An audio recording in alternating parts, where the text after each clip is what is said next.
There was no other way. One system challenge. That means we will not be allowed to go out and colonize and conquer other systems in the galaxy. We will have to stay in a single system.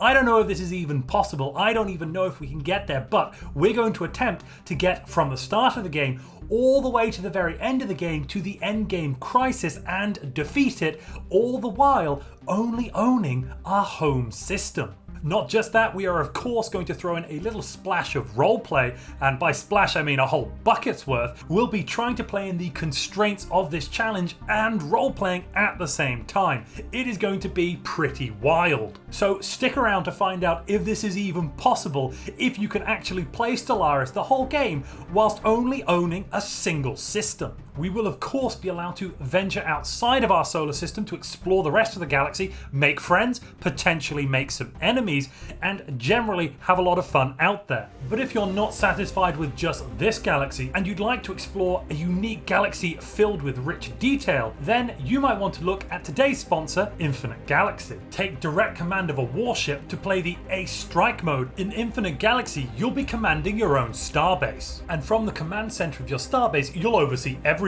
You'll be able to customize your own flagship to lead a whole fleet of other warships, each of a unique design and class. Like any good space game, research will be key to victory, as you'll be able to find new and improved weapons to put on your warships. You'll also have to do a bit of Xenos management, because you'll have to hire a crew. Each crew member not only has their unique skills, but also their own backstory. Together with your minions, you'll be able to explore the unique storyline Infinite Galaxy has to offer. You'll also be able to compete in PvP against other players. There are a whole host of different PvP events you can take part in. You'll be allowed to customize the appearance of Laura and her body ratio. Use the link in the description to play Infinite Galaxy and receive a gift worth $60. But for now, let's look at today's campaign, where we'll be playing as the Alliance of Free Sentients, a beacon of hope in a dark, dark galaxy. Yes, they are egalitarian. They believe that the state should provide for all citizens. They are emphatically opposed to any other ideology that might prohibit the freedoms of sentience anywhere. Whilst every citizen in the Alliance of Free Sentients does have a nominal vote, behind the scenes somewhat, a plutocratic oligarchy is running the apparatus of the state. Corporations and guilds have banded together in a common commercial interest to make sure everything runs smoothly for the Zirin people. And here are the Zirins. Their original homeworld actually is lost in time. Port Freedom, a space station built above their old home planet, is all that is left of their original settlement in this system, the system of Fredonia, as they now call it. And due to the calamity that befell their ancient home, they don't wish that any other civilization should be allowed to take freedoms away from anyone else. And they are fanatic militarists. They use this to back up their so-called democracy. When you vote, you are exercising political authority. You're using force. And force, my friends, is violence, the supreme authority from which all other authority is derived. They are thrifty, rapid breeders, and charismatic. They are led by the Lord Protector Florence Windermere, and they will go out into the galaxy to find peace, freedom, and further the rights of all sentient life. They will, however, be restricted to only a single system. For that reason, it will be imperative that they find other empires to take care of, as well as franchising and putting branch offices out on other planets. This is, of course, a one system challenge. We are now going beyond our home system, our starting system. If you want to play this game yourself, here are the settings I am using. Now, how are we going to explain in-game through roleplay why we are doing a one system challenge? Because yes, this game, as I've mentioned before, is a one system challenge, which means that the triple stars of Fredonia, that's Fredonia A, B, and C, are the only places we are going to inhabit. This will be the only starbase we will build. Why is that? Well, the Lord Protector Florence Windermere and previous generations have in their constitution decided that the depths of space are actually not just far too dangerous to live in, and I mean not the habitats they live in space, that's completely fine. Oh no, the depths beyond the triple suns of Fredonia. They are the domain and right of any sentient life that lives out there that must not only be protected, but be allowed to flourish and expand. And for that reason, it is constitutionally illegal to expand this civilization beyond the triple stars of their home. The Zirians have enforced a policy of utopian abundance. Every single member of their society should enjoy the same endless luxury, which is definitely not going to have any impact on the economy of this nation. No, it should be absolutely fine. And straight away as you join us, there is something of a consumer goods issue in our civilization. In the Durabia system, our scientists have made something of a startling discovery. Yes, they did predict a life to exist elsewhere in the galaxy, but we had no idea it would actually be so close to home. The planet here of Durabia 2 does indeed support life, and they do appear to somewhat be sapient. Possibly, if we can establish some communications, they could be a bridge to further the Alliance of Free Sentients amongst the galaxy. Whilst out exploring the galaxy, our scientist Victor Grosvenor has come across an interesting artifact. This artifact belonged to a civilization that seemed to be some sort of confederation. It consisted of many different alien races that called themselves the First League. They appeared to have coexisted in somewhat relative peace about 2 million years ago. What this discovery will do to our culture and our people, only time will tell, but it is a very interesting discovery to make. A few neoliberal ideas seem to have taken root in the hearts and minds of the Zirin people. A flourishing of the entrepreneurial classes has paved the way, or paved the path, to the Alliance of Free Systems prosperity. Because, as we all know, the free market can look after all of the citizens much better than an overbearing state. Quick to step in and realign the political balance, however, the Lord Protector Florence Windermere has enacted strict laws and regulations on the free market. There are a small subset of the population that are outraged by this, but generally, people haven't even noticed it happening. This does now mean that profit and taxes will take second place to improving the lives of all Zirin citizens, and they should focus their trade efforts towards the manufacture and distribution of everyday necessities. Interestingly, this mixture between utopian abundance and regulating of the free market has created a condition for a stable economy where there is an abundance, or enough at least, consumer goods to go around. In the Figazar system, we have now made contact with the Pay aliens, or that is at least what we are calling them. We must determine what kind of threat they pose to our civilization. Above the world of Alicebury, a molten world, our Lord Protector has decided to embark on a project of monumental expense. The building of another habitat, another place for our people to live. Whilst we shall not live permanently beyond the system of Fredonia, as we would not want to encroach on the rights of any sentience, potential or existing, worlds like this completely devoid of life offer us a great opportunity to increase the dwellings for our people. With this new state project, it is no longer acceptable for the state to not prioritize alloy production over the consumer economy. And for that reason, the Lord Protector is moving us over to a militarized economy with all speed and haste.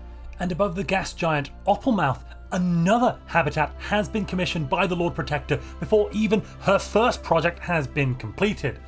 Some are saying this is overzealous spending of the national budget that could plunge the country into crisis. Find out tomorrow night on Channel 3 News. It's Channel 4 News at 6 o'clock. The two political parties that make up our civilization are the Vanguard of Democracy, a militarist imperialist faction that desires dominance over other empires.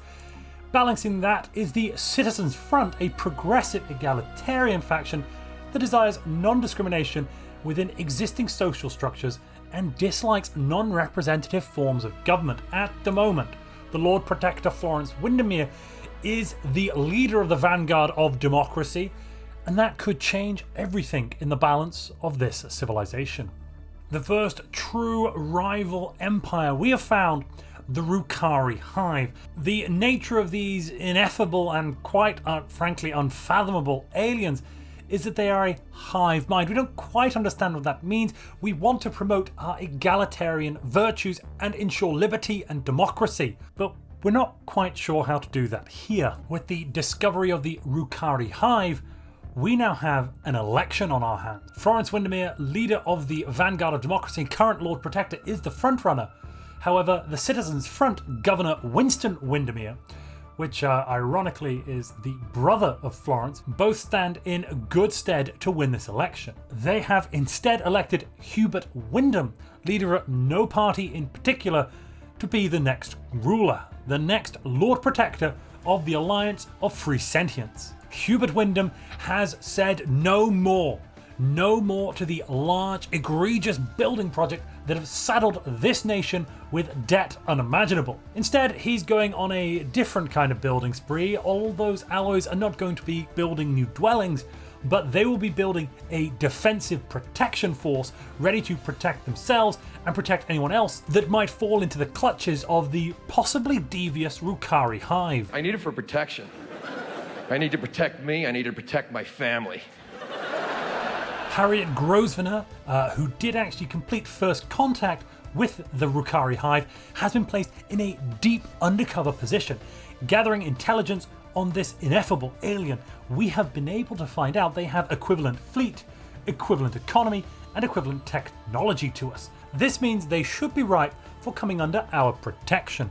Harriet Grosvenor is now beginning the unenviable task of trying to find an asset amongst the hive. What form this asset may take, we have no idea, but we must have more information on the workings of these possibly nefarious aliens.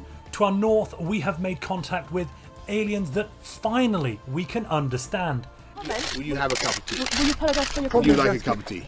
Yeah, sure. Keep going. Have a cup of tea. Thank you. They are fanatic egalitarians, aliens actually after our own heart. We will be improving relations with the United Kingdom of Great Zuma and Northern Keg, and hopefully their Prime Minister will allow us to form something of a trade agreement. And so we have met our nearest neighbours. The board is set and the pieces are moving. We will just have to see if the lofty ideals of the Zirin people will survive this test, because as we all know, no battle plan survives contact with the enemy. And with a formation of a trade agreement, all of our financial worries have been laid to rest. Our first branch office, that is a branch of our egalitarian ethos, has been established on Donlon, the capital of the United Kingdom, and we must learn more about these aliens, about all aliens. And for that reason, we are establishing a private research enterprise here. Supremacy in space will probably be needed, that is the wishes anyway of our illustrious Lord Protector, and that should enable us to protect all sentience everywhere, which is our overarching goal here. The Rukai hive have taken the system directly adjacent to Fredonia. This is an insult to everything we stand for, and for that reason we have announced they are now indeed our rivals. Yet further on, the Holy Jeff Imperium, led by their Grand Architect, have also shown up. I wonder what kind of relationship we might have with them. Well, they were more than happy to allow us to set up some branch offices on their worlds, which we of course jumped at the chance to do. Harriet Grosvenor seems to have grabbed hold of a behavioural regulator. This is part of the hive mind's defence system. The object actually identifies deviant drones for destruction. Conveniently for us, this one has been subverted to serve our cause. With the death of the Lord Protector Hubert Wyndham, we have once again brought Florence Windermere back as the new Lord Protector. All praise be for the glorious election and its sanctity. Whilst this has been happening, a new faction, the Church of Divine Guidance, a new political party in the spectrum, does seem to have cropped up. They have demanded the outlawing of robotic workers, and this has somewhat gone along to satiate their desire for a spiritualist state. The Rukai hive are at war with an empire yet unknown. In order to protect this unique type of life, we have had no choice but to declare war to make them a subsidiary. The Lord Protector Florence Windermere does this with a heavy heart. Yet from the ashes of this conflict, we hope to resolve anew and build a better, freer galaxy. In what is clearly a nefarious act by the Rukai hive, they have assassinated the Lord Protector Florence Windermere.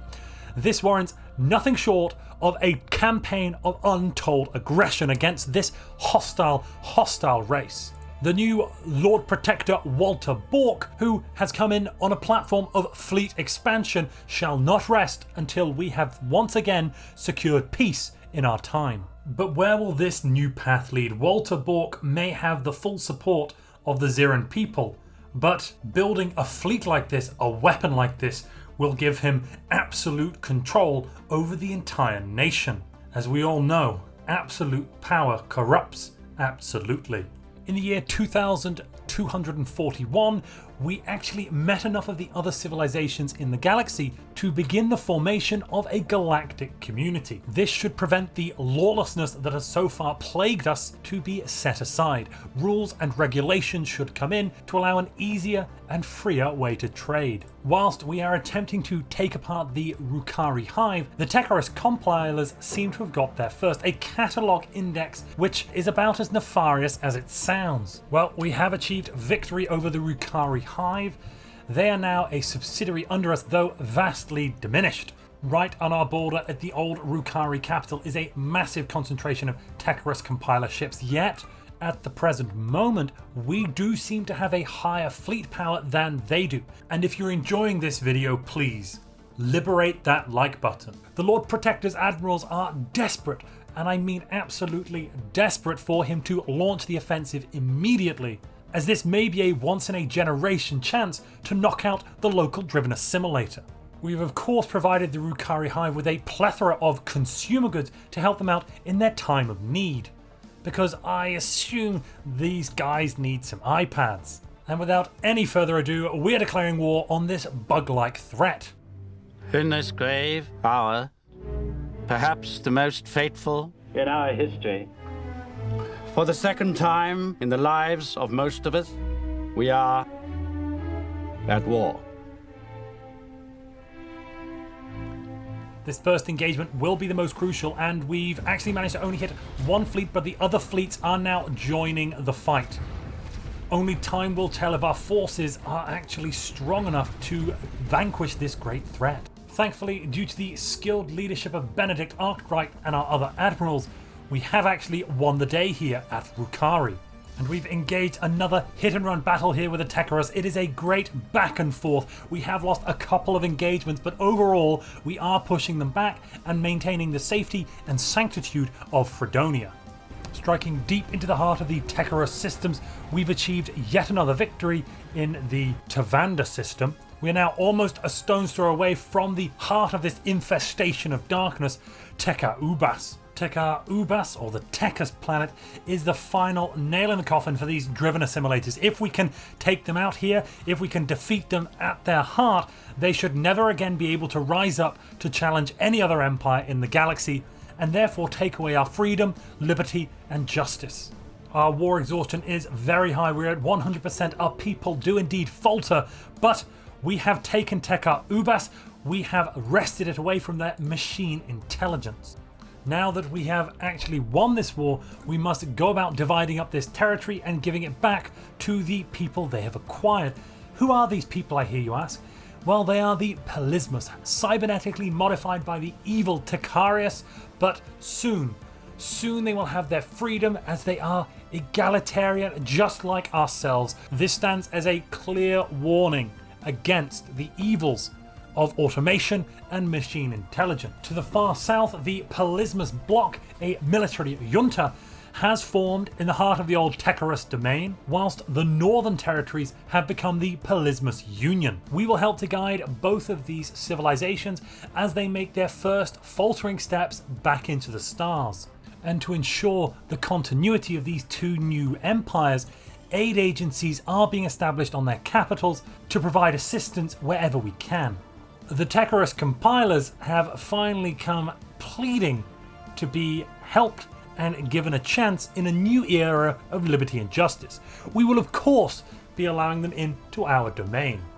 Robotic workers, along with artificial intelligence in general, have now both been outlawed, thanks in no small part to the actions of the Church of Divine Guidance. The Committee of Technocratic Reforms are in absolute uproar at this, but the other parties seem to not really mind at all. Whilst yes, It is absolutely necessary for the protection of the galaxy to educate those around the Alliance of Free Sentients, because, as is very clear, they do not hold the egalitarian beliefs close to their heart. One must proceed with caution. Does this structure not stray away from the principles of freedom and democracy that this civilization was built upon? Only time will tell if they've truly lost their way. The Lord Protector Benedict Arkwright, in order to celebrate a fantastic achievement, has announced a week of celebrations and festivities. What is this achievement, I hear you ask? Well, here in the system of Fredonia, every single available space to build an orbital habitat has now been filled. There are 10 orbital habitats in this system. It is by itself producing currently a combined trade value of 1,285 and contains a relatively modest population of 143. From this beacon of civilization, the Alliance of Free Sentients power extends outwards, cloaked in the protective embrace of the now free Rukai hive, a bulwark between any outward threats and the capital of this alliance. Further afield, the Polismus Union, a prospectorium under the Alliance, is providing a generous amounts of resources to support our freedom efforts across the universe. And the Polismus Block, another power freed from the evil grasps of the Techus Union before they turn to the light, is beaverously focused on being a research institute and giving all of the technological needs we will have in order to achieve victory in the galaxy. Even those who were once thought of as evil can no longer be seen as such. The Stellaris Compiler's 8-driven assimilator catalog union have now folded and joined freedom and equality everywhere as a subsidiary under our alliance.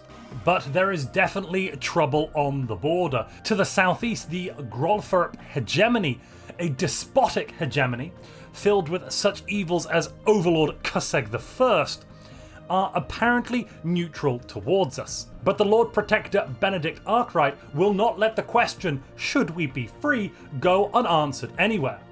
New naval contractors have been drawn up, new contracts have been made, and with the largest fleet our civilization has ever seen currently upgrading, it will be very soon time to go on another freedom initiative. While Fredonia is currently full of habitats, we can't build any more of them. We can, however, expand the size of these things by finally unlocking the advanced space habitation technology which our Hesuka scientist Yundana is working on. Yes, you will notice we are a fair, free and multicultural society. We will soon have access to the Habitat World upgrade, which will allow us to expand our habitats to a size hitherto unseen.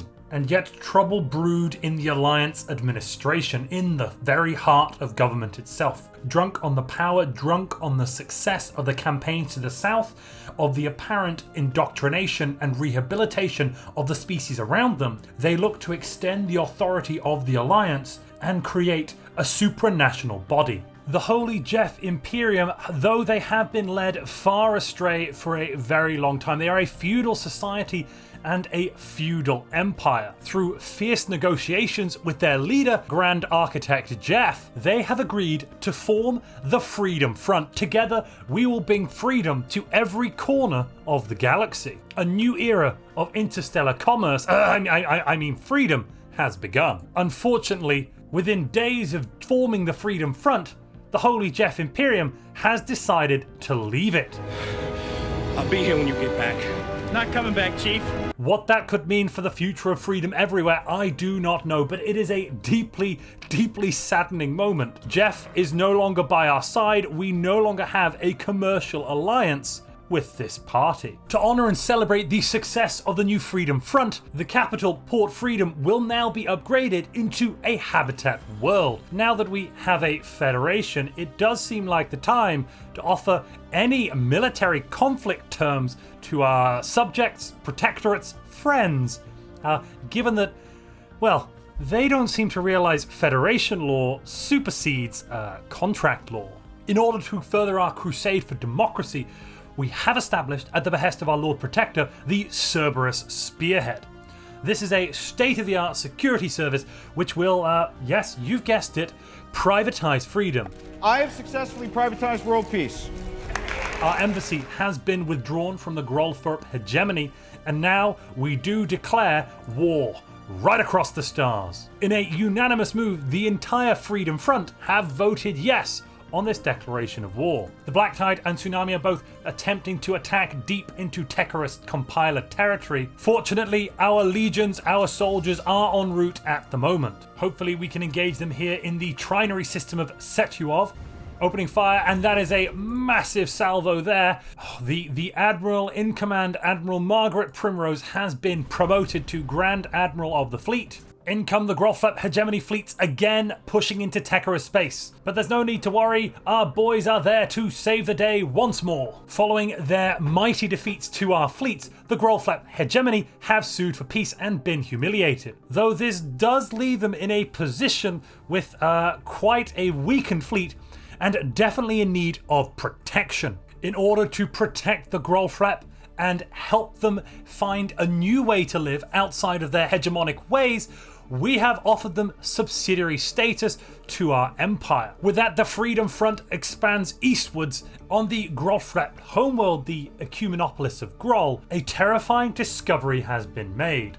As we have begun to set up a garrison to better defend and protect, we have uncovered the reason that they have been so far astray from the traditions of freedom and democracy. The Krillian Church of Prosperity has set up an evil Temple of Prosperity along with other degenerate officers. Only by seizing these assets and effecting a hostile takeover can we hope to bring the Grolthorpe people into line. When is something random chance, or when is it a sign, an omen? The two are very distinguishable and yet intangibly different.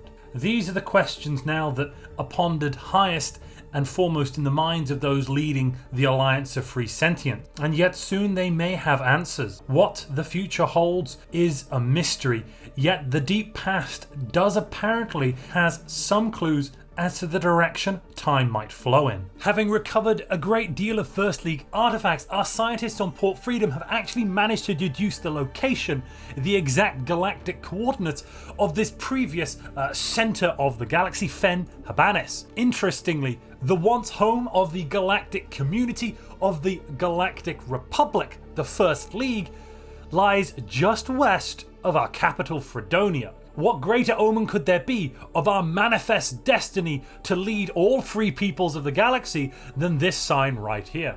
And the Alliance of Free Sentients are not the only race of people that believe more order and legality is needed in the galaxy. The Holy Jeff Imperium and the Ferengi Alliance, though their motives may be questionable, have all joined together with us to form a galactic council. This executive body will lead the galaxy to greater prosperity.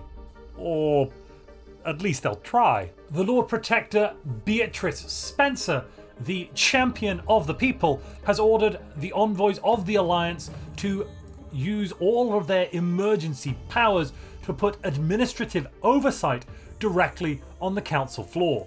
By using this emergency measure, we will have a greater deal of control over our wayward subjects, friends, advisory partners, to ensure they get back on the straight and narrow. The Forest, a group of fanatically purifying tree people, known as the Trias, led by their High Executioner Trunk of Three, will be put to rights. They can no longer impose their evil will on the galaxy and take away the rights of other sentient life forms. So we're just going to end the threat and kill them. But what do you think about the Alliance of Free Sentients and the Zirin people? Are they the good guys? Are they the bad guys? Let me know down in the comments below. By removing the forest, that does remove an obstacle in the way of our access to the Krillian Church of Prosperity.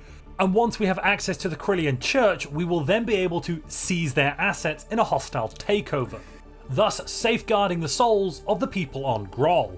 Meanwhile, the Freedom Front have unanimously voted to form a Federation fleet. This will enable us to bring even more freedom than we've brought until now. We're closing in here on the Forest's home system, Panaxala Prime, and it looks like their defenses will not be up to the task of repelling our freedom forces.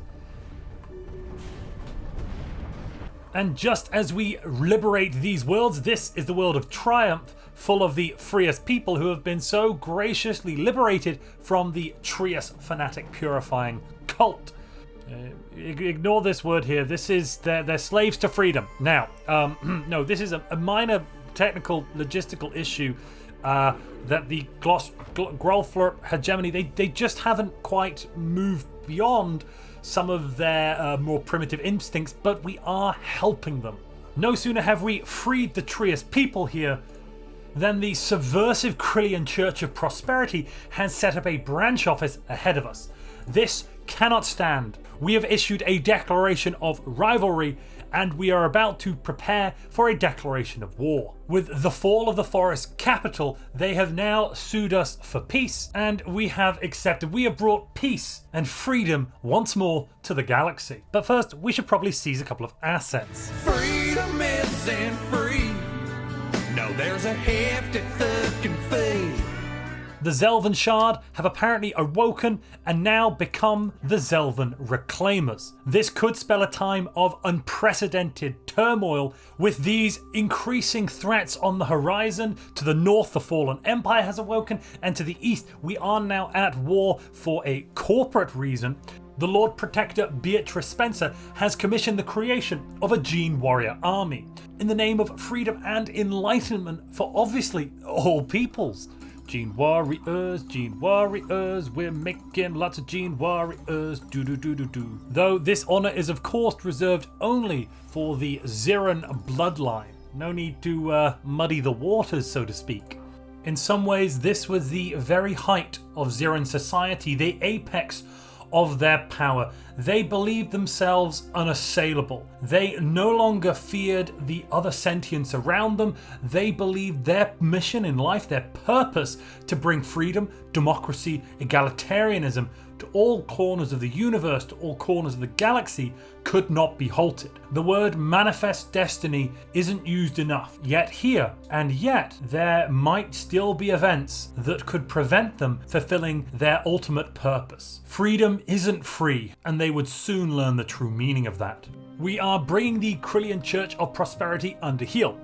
However, our scientists have now noted that several tracking stations are picking up peculiar subspace echoes coming from somewhere in intergalactic space. The echoes are faint, but getting stronger, and they seem to be approaching the galaxy. We will continue to monitor the situation, but we do not as yet believe this is a cause for any alarm.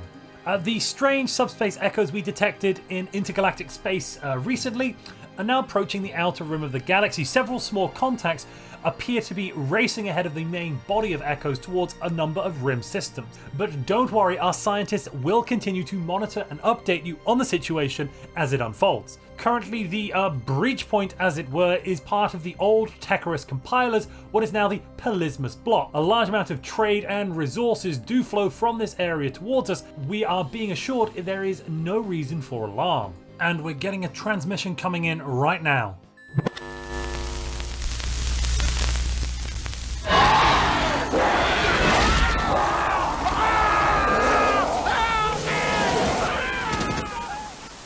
Well, there seems to have been some sort of malfunction there with the communication software. We will try to re-establish contact with those areas of the Pelismus block very imminently, but as of yet, ladies and gentlemen, there is no need for alarm.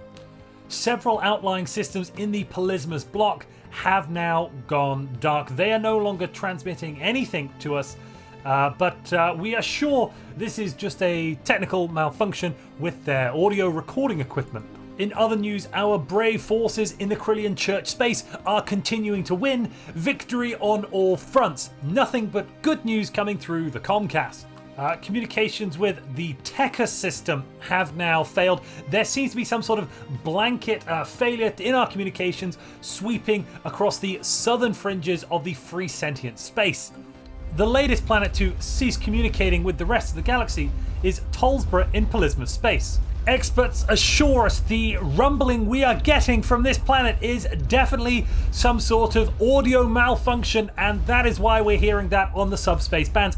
There is nothing to fear. Continue spending wisely, continue purchasing, and generally going about your business as normal citizens of the Alliance of Free Sentients. Please disperse! Nothing to see here, please! But luckily, those subspace echoes we were hearing have now completely vanished. We can no longer discern them. They are probably a sensor malfunction that you do not need to worry about at home, ladies and gentlemen. Our Gene Warrior armies are landing on the capital of the Krillian Church of Prosperity, and they have now taken it. Fantastic news. In financial news, the Polysimus bloc do seem to be defaulting on their loans. They actually have not made contact in quite some time.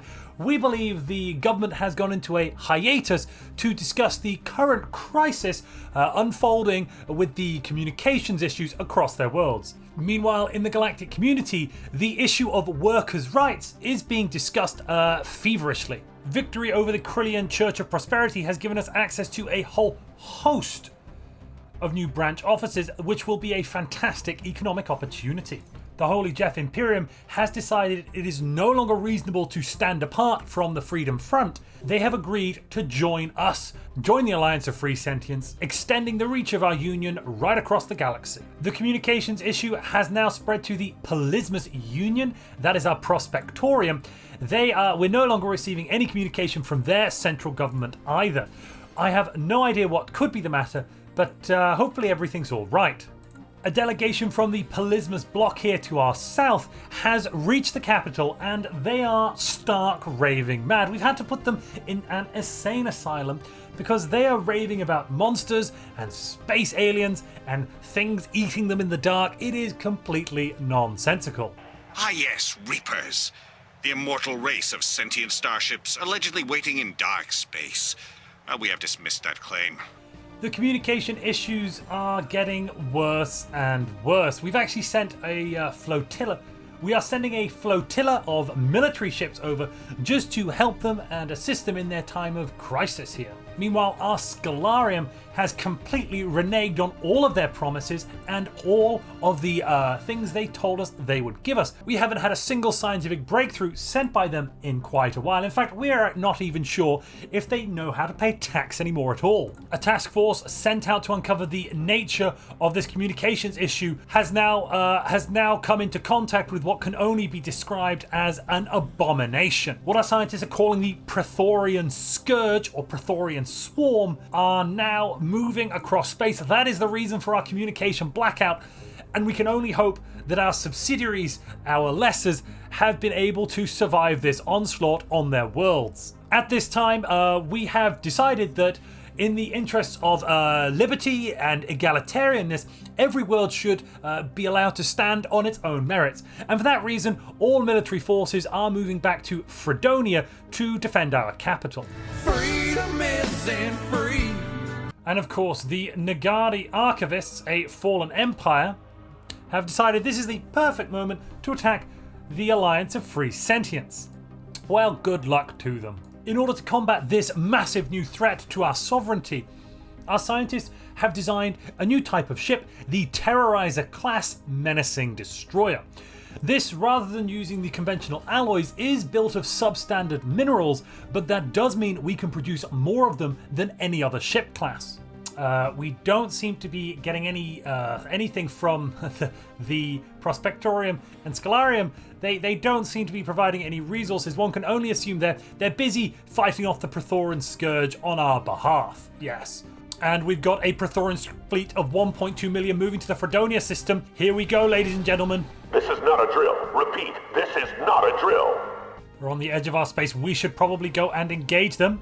Our forces have moved forwards. This could be a do or die battle. We do seem to have won the engagement, thankfully. All forces should return back to the safety of the starbase. And we have another engagement here in Fredonia. We can only hope that our forces are once again able to carry the day. All hands to battle stations. Thankfully, it does look like we've achieved success, but at the loss of many, many lives. And another fleet have jumped in. Oh, goodness gracious me.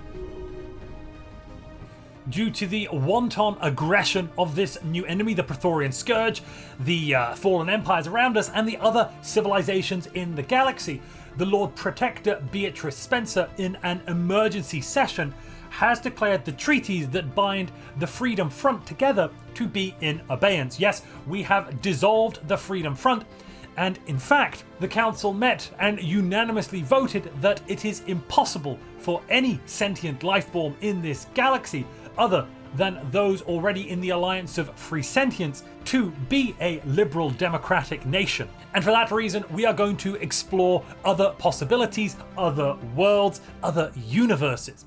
In order to achieve this, the scientists are building something they've described as an etherophasic engine. By utilizing the underlying currents of the universe, we shall ascend into a new plane and escape the barbaric nature of the wars around us, as we no longer want to engage in this kind of silly behavior with those who simply cannot understand the freedom that we need to have.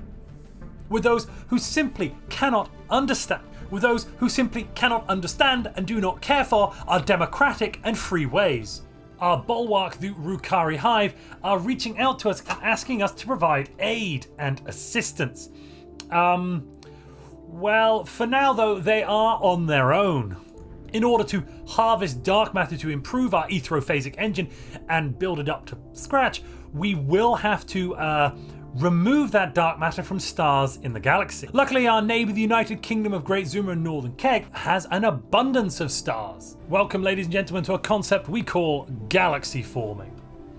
By taking master builders, we should now increase the upgrade speed at which we upgrade our etherophasic engine, and that is exactly what we're going to do. And here comes yet another fleet. But we have managed to capture a brood queen from that fleet. Thank goodness we're going to get a whole extra plus 30 society research. Well, goody. In a show of defiance, our bulwark, the Rukai Hive, has reformed into the Rukai Collective and declared war on not only themselves, but also us. That means that we are now a single sea of light in a vast ocean of darkness. The Praetorian return again, ready to test their mettle for the umpteenth time, and they're launching fighters. That's because our starbase should have engaged already. We have managed to put a Titan beam out there, and there it goes. In other news, the galactic economy is in turmoil as the price of minerals, currently at 4.9 base, surpasses that of alloys and basically everything else in the market. And our single starbase here is working overtime to try and put out enough ships to defend our borders. Luckily, we only do have one system to defend, so that makes the task of defense somewhat easier. Elizabeth Lovelace, who until now has been the governor of the entire Port Freedom system, ensuring our defenses were up to scratch, has put herself forwards on a platform of fleet expansion and won an overwhelming majority. I love democracy. And another one.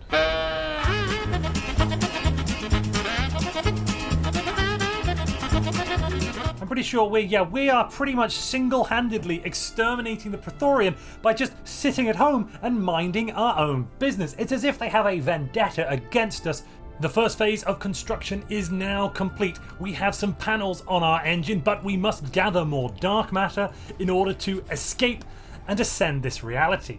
Part of the reason we're able to defend Fredonia, the last bastion of freedom in all of the galaxy, so well is we have a mercenary garrison giving us plus 15% fire rate and a command center giving us another plus 10 for a total of plus 35%. Interestingly, the mercenaries recalled their own fleet because they were getting shot at a little bit, which then meant that they paid us 44,000 energy and then we could rent it from them.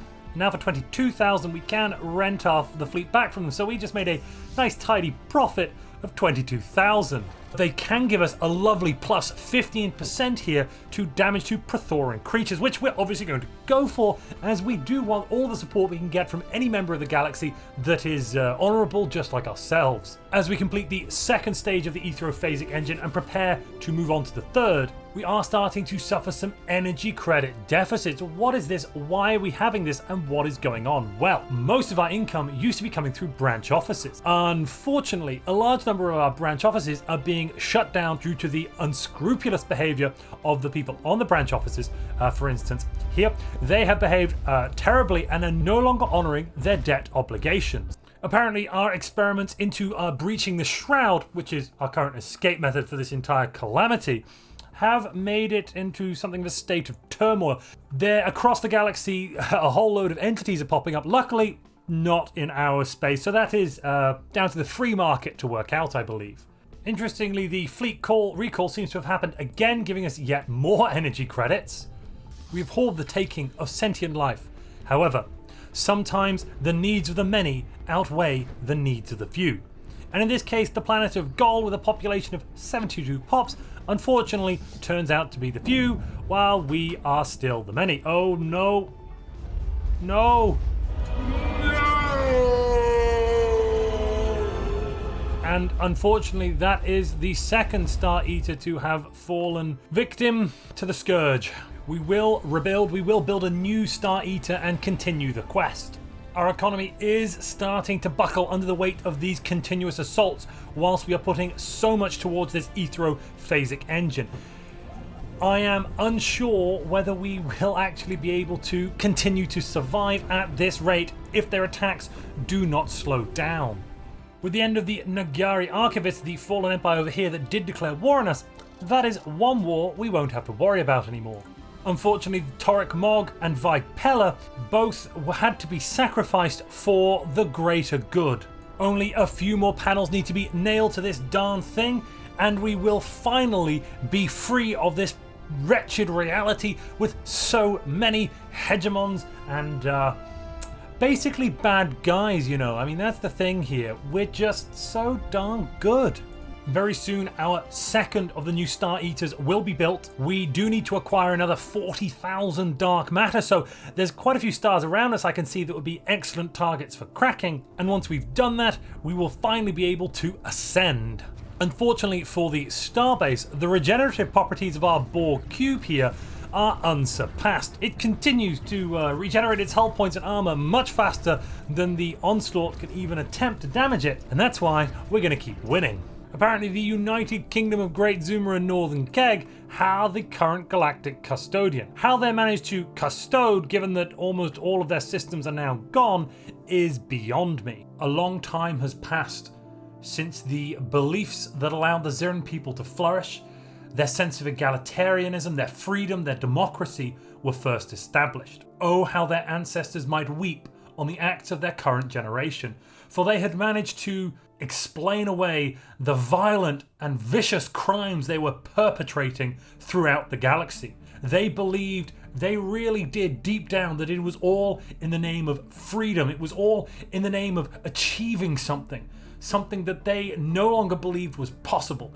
A deep malaise had settled in the hearts and minds of the Zirin people, and it could not be moved aside very easily. Xalak, the home of the Kchar Kingdom, a race of pacifistic tortoises, or at least they used to be, until they seem to have moved to fanatic, xenophile and spiritualist. Well, unfortunately, they are the latest who must suffer the ignominy of defeat, as our star mining operations are in full swing. And there goes Salat. May they rest in peace, if only they'd chosen a better, freer way.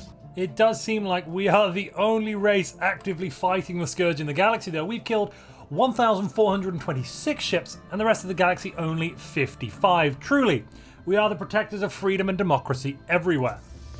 Unfortunately for the galaxy, with the destruction of the United Kingdom of Great Zuma and Northern Keg, that's this black hole-ridden space over here, the custodianship has come to an end, and they no longer have a custodian. But not to worry, somebody has proposed the galaxy may need to focus on the Praetorian Scourge. There are only a handful of branch offices left to us out there in the galaxy, still under our existing subsidiary, the Grolferp Hegemony, who have a little pocket over here next to the forest. There's actually the worlds we liberated for them from the forest. And aren't they lovely? Yes, full of these very free trees. I mean, honestly, at this point, I think we have to elect to give up on the Grolferp Hegemony. I mean, they simply cannot be changed. Slavers, despots, and evildoers, all of them. It does seem we might have accidentally pruned too many leaves from the Kachar kingdom. It has completely collapsed. All evidence of the Kachar people is now gone. We will remember them, though, in the annals of our people, so they will live on forever. We're just a couple of systems away. Once we mine the Riador system here of its dark matter, and we get one other one, we should then be able to begin the final stage of this project, and then we will finally be able to end this war in heaven. Just as the Praetorian fleet fly in, we do now have enough dark matter to complete the final stage. We will begin the preparations immediately for the end of time. We will initiate the final sanction. The end of time will come at my hand. The rupture will continue until it rips the time vortex apart. And that's, yes, 2 million, that's 2 fleets, one after the other, have flown in to attack us, yet even they are not enough to stop our might. We do have a bit of a store of unity, so architectural renaissance will be triggered, and that will reduce the amount of time it takes to upgrade this down to 1,800 days, just under 5 years. They really are intensifying their attacks now as they can sense we are on the cusp of victory. Sir! The Daleks know that something is happening. They're increasing their firepower. Multiple fleets converging on the capital, but the armadas are holding, and it's just wave after wave here. The economy is really straining. We are running very low on things like food, energy, and consumer goods. The fleets from the Praetorian are getting bigger and bigger. This one, I believe, might actually be their biggest ever attack in a single fleet, 1.5 million, but it won't be enough. We are 160 days away from cracking open the void like an egg and scooping deep into the psionic shroud. Once inside the shroud, we will be able to reorder our society in such a way as to be free and egalitarian and democratic, far away from all of this war, bloodshed, and nonsense. With just 30 days to go, they have one final push at us. The Scourge are tempted. They are hoping they can stop us. Unfortunately, they are just too little, too late. The skies are filled with battle. The galaxy itself, the western half, has been completely subsumed by the Scourge. The east, quite a bit of it has been strip-mined by us. Yes, that is unfortunate. And the remaining peoples there are really not doing very well in banding together. They are currently voting on whether or not they want to attempt to even defeat the Scourge in their so-called Galactic community. But the time has come for us to put aside all of these petty concerns and to transcend beyond all of this nonsense. We will ascend to become creatures of consciousness alone, while creation itself ceases to be. And with that, we have pressed the button. The Alliance of Free Sentients have ensured peace, democracy, and freedom everywhere in the galaxy. We can come here to Fredonia. Boom goes the stars. Yet from the ashes of this defeat, and although we thought we had destroyed all life in the galaxy, it seems, unfortunately, some of our very own people, they are the Cerberus Spearhead, the mercenary company we set up right at the beginning of the game, have survived. Unfortunately, they don't seem to have transcended with us, and they are still alive in Fen Habanis. In fact, these 3 ships represent the only life alive anywhere in the universe. We wish them good luck and God bless them. And what that splinter group of Zirins, the last life forms in the galaxy, might do, time will only tell. But that is not a story for today. That is a story for another time. We have traveled together with the Zirin people from their very first steps into the cosmos to their eventual destructive acts at its undoing. Yet, throughout it all, they believed what they were doing was right. If you've enjoyed this Stellaris story, this challenge video, and you'd like to know what might happen if a race of people attempted to build the biggest and tallest planet in the universe, click the video on screen now.